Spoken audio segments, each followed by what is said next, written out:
Tayo mga sa pinabuhian. Ang pinaka-traffic talaga dito mga kanyan, alas 5.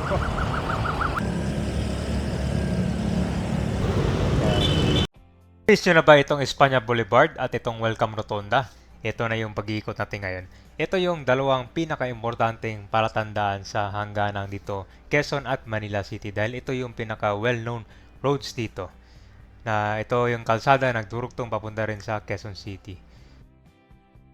Kung matagal na kayo nakapasyal ulit dito sa Espanya Boulevard, ang dami ng mga bagong gusali dito. Karamihan yan yung mga best space or yung mga para sa mga estudyante natitira malapit dito. Ang dami din mga bagong building, lalo na dito sa mga commercial foods. So, ang problema na lang dito, alam nyo bakit? Yung baha, grabe. Pero meron yung pag-uusap kung matutuloy sana, parang yung sa loob ng UST at gagawing catch basin para hindi masyadong mataas yung tubig dito. Alright guys, so nandito na tayo ngayon sa Reyes. So ito po yung papuntang Espanya, Manila. Okay. So update tayo ngayon dito, Espanya to Welcome Rotonda tayo. Pakita ko sa inyo ito mga pagbabago, no? Isa ito sa mga busiest roads dito sa Manila. Ayun, no? Problema na ito kamay, baha. Madami na rin yung mga gusali dito. Karamihan dyan yung mga bed spacer, yung mga condo, para sa mga estudyante.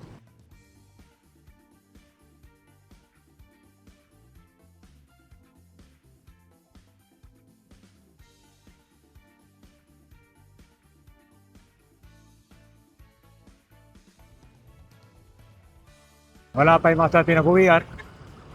Ang pinaka-traffic talaga dito mga kanyan, alas 5.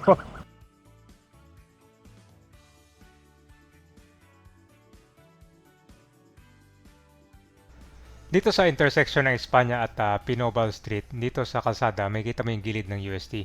Kung saan isa ito sa mga paunahing gate ng Universidad, yan po yung gate 4. So itong area na to tinatawag nilang student hub. Dito matatagpuan ng napakaraming mga study centers, coffee shop at murang kainan dito sa mga taga U-Belt. Tapos dito sa Pinobal naman, pagkakaliwa mo dyan, papuntang De Los Reyes, na panibagong Malaugbo style. Napakadami mga pagkain na pwede niyang pagbilihan dyan. Yan yung pinuntahan din ni Yorme yan nung opening, ha.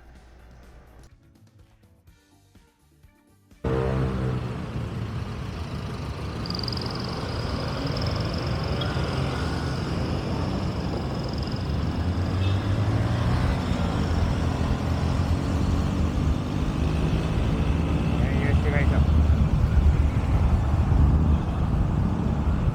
Ano sabi nyo ngayon, ha? Maganda na.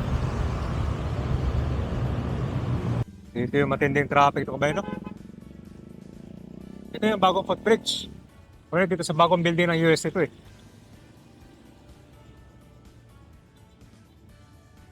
Ito na mawala yung traffic kabayan.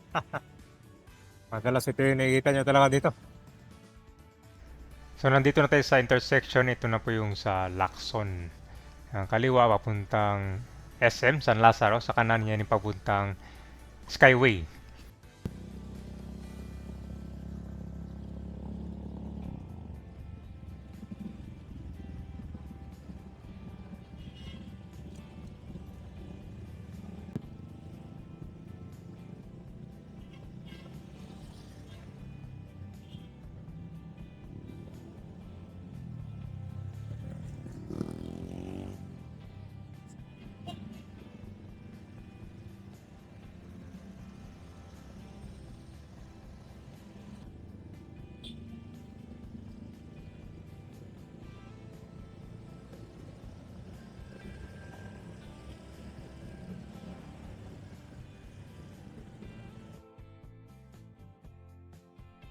PNR Espanya Station.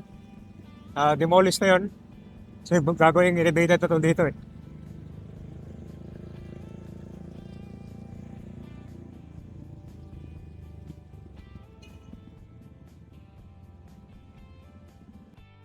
So malapit na tayo dito sa Welcome Rotonda. Ito na po yung boundary ng Manila at Quezon City. So kapansin-pansin nyo dito sa kaliwa, meron pong libreng wifi dito sa area ng Manila. Pero I think ilang months or taon lang yata yan, nawala na, no? Kasi yung ibang mga naboy, kita mo yun, no? Binasag yan eh. Malaking tulong din sana yung libreng wifi dito para sa mga commuters na mag-aantay kasi pag rush hour punong-puno dito yan eh. Lalo na yung mga biyahe nila simula Espanya papuntang Fairview. Yan yung pinaka malayo dito. At dito matatanaw mo na yung Welcome Rotonda. Ito na yung part ng Quezon City.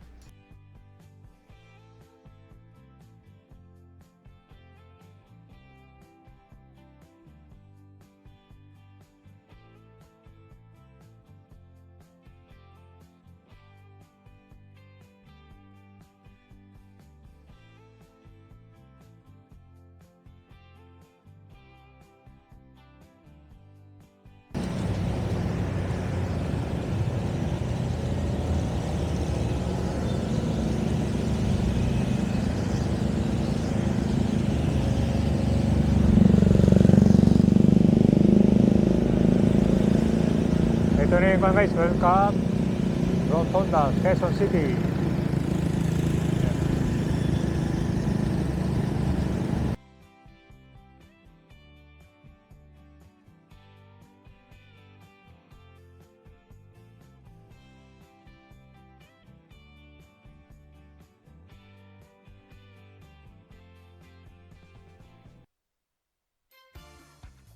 So nandito na tayo sa footbridge. Kita mo yung gitna na yan, po yung Welcome Rotonda at yan po yung SMDC. Tapos itong footbridge na to, ang maganda nito, bago siyang pintura. At then meron na rin itong guide or tulong para dito sa mga may dalambay kasi bawal kasi yung jaywalking dito. So kailangan mo talagang iakyat yung bike dito para makatawid ka dyan sa kabila. Ayan, malinis na rin pala dito, wala na mga vendors tsaka yung mga basura. Talagang inayos na pala to. Ewan ko lang kung may mga pailaw pa dito pero mukhang maliwanag naman dito pag gabi. Ito guys, maganda na pala. Malinis to, tingnan mo. Dati kasi puno ng mga basura yung Center Island. Tapos may mga damit pa nakasampay dyan, di ba? Ayun, ayos na. Wala na mga damit dyan, Ayos. Puro kasi basura yun. Tapos yung mga nasusunog pa ng tanso, Ang pangit tingnan. Okay, maayos na,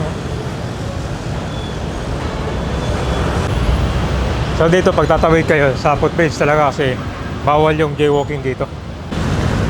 So yun po yung update natin kabayan dito sa may Espanya to Welcome Rotonda. So ito part na to ng Quezon City. Yan. Tapos dito pala meron ng barrier yan, So bawal yung mag-U-turn dito para mabalik dito sa circle. Ito naman yung SMDC at yung SM Hypermarket.